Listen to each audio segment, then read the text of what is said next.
Welcome to Time Warner Cable's Local Edition. I'm Brad Pomerance. I'm glad you're with us. Our guest is Bob Blumenfield. He is a member of the California State Assembly.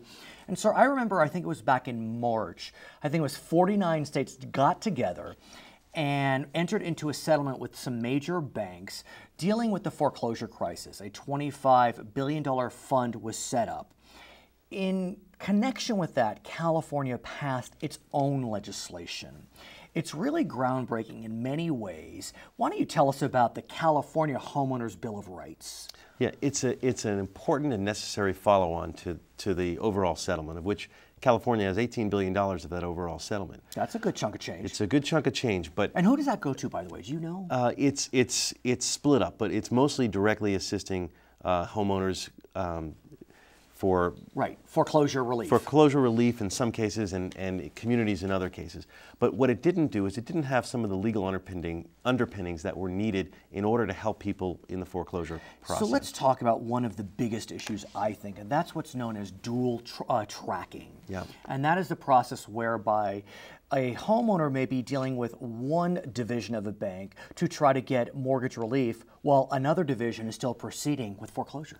This was one of the many unscrupulous practices that were going on throughout this foreclosure crisis and continue to plague Californians. So this bill, the Homeowners Bill of Rights, basically puts a stop to that and says to the banks, you've got to be straightforward. You can't be saying you're negotiating on the one hand when on the other hand what you're really doing is just setting that person up. You had no intention of negotiating. You're going to just foreclose on them and it's almost you know, a red herring or subterfuge that you were negotiating at the beginning.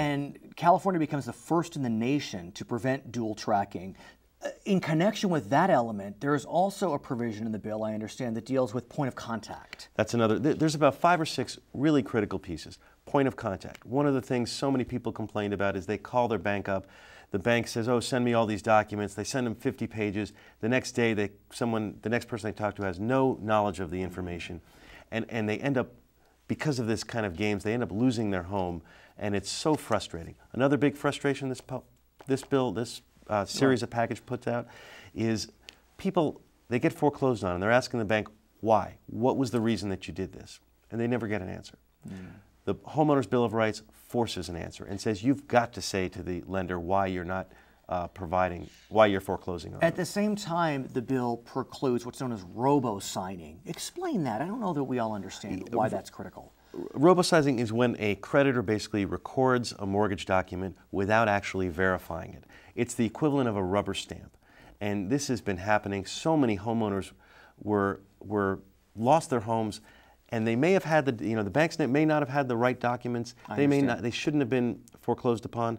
But because this rubber stamping or robo-signing was occurring, a lot of people lost their homes. The last point I want to talk about deals with right to legal action.